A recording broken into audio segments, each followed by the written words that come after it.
wa kanuni utakapoonekana kwamba iko haja ya kuweza kufanya mabadiliko, basi tunaweza kufanya mabadiliko hayo kwa mujibu wa sheria. Kati ya tembo na mtu nani wa thamani? Kati ya tembo na binadamu nani wa thamani? Okay, waziri amesimama.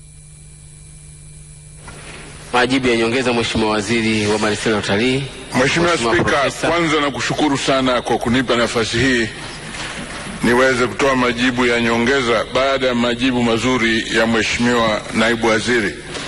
Mheshimiwa Spika, ningependa sana niwapongeze wananchi wa Serengeti kwa moyo wao na juhudi zao katika kuhifadhi wanyama pori. Ninaamini kabisa kama wananchi wa Serengeti wangekuwa hawahifadhi wanyama wale walioko pale, ingekuwa vigumu sana kwa pori lile kuwa zuri na pori ambalo lina kiwango cha pili kwa ubora dunia nzima. Mheshimiwa Spika, watu ambao wanaua tembo ni majangili, sio wananchi wa Serengeti. Na ndio maana watu ambao wanawaua wale tembo, kama wanawaua kwa makusudi kama ambavyo inatokea mara kwa mara, ndio maana wanachajiwa fedha hizo. Lakini malipo haya hayalinganishi binadamu. Lengo ni kuhakikisha kwamba watu wenye nia mbaya hawaui wanyama bila sababu, lakini pia ni kuhakikisha kwamba serikali inashirikiana na wananchi katika kuomboleza matukio ambayo yanaweza kutokea kwa wanyama kuwaua wananchi. Asante Mheshimiwa Spika. Mheshimiwa Esther Bulaya, swali fupi la nyongeza. Najua hata Rombo kuna wanyama, lakini tuvumiliane muda mdogo. Mheshimiwa Spika, na kushukuru kwa kunipa nafasi. Mheshimiwa Spika, wananchi ambao wanazungukwa na hifadhi kwa mkoa wa Mara, Tarime, Serengeti, Bunda mjini na Bunda wamekuwa wavumilivu sana. Mheshimiwa Spika, hivi tunavyozungumza hakuna mwaka ambao tembo hawatoki kwenye hifadhi na kuja kwenye vijiji. Nazungumzia kwenye jimbo langu, kijiji cha Serengeti, Tamau, Tamau, Kunzugu, Bukole, Mihale, Nyamatoke na maeneo mengine. Na hivi karibuni tulienda na Mheshimiwa Jenista akajionea mwenyewe tembo wanavyoharibu mazao ya wananchi. Lakini bado fidia ni ndogo, 100,000. Mtu anaandaa shamba kwa milioni 10.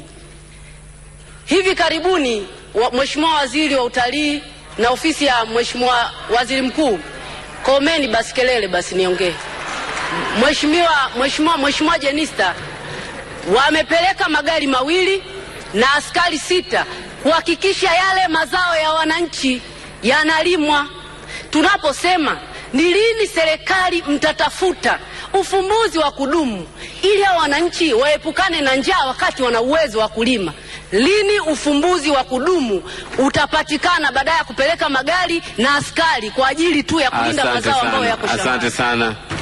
Asante sana. Majibu ya maswali hayo, Mheshimiwa Profesa. Wakati wa Zanzibari wanaendelea kushangaa tembo wanavyoharibu. Mheshimiwa Waziri, karibu kwa majibu. Mheshimiwa Spika, nakushukuru sana kwa kunipa fursa ya ziada ya kujibu swali la Mheshimiwa Esther Bulaya kama ifuatavyo. Mheshimiwa Spika, Mheshimiwa Waziri wa Nchi, ofisi ya Waziri Mkuu, alikuwa kule na alitoa ahadi. Aliona mwenyewe, alijionea mwenyewe na kutoa ahadi kwamba serikali itafanya juhudi ya kupeleka magari na askari wa ziada ili kuhakikisha kwamba tembo hawaharibu mazao ya wananchi.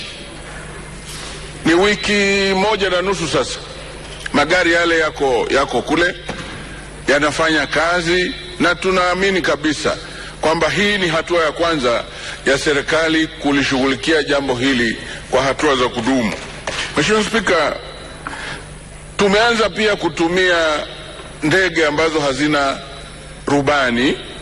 Tumeanza majaribio katika wilaya ya Serengeti na wilaya ya Bunda ili kuzitumia ndege hizi kuwatisha tembo na kuwaondoa katika maeneo ambayo wako karibu na mashamba ya watu, na tunategemea kwamba jambo hili litatatuliwa kwa kudumu kwa kutumia utaratibu huu wa teknolojia.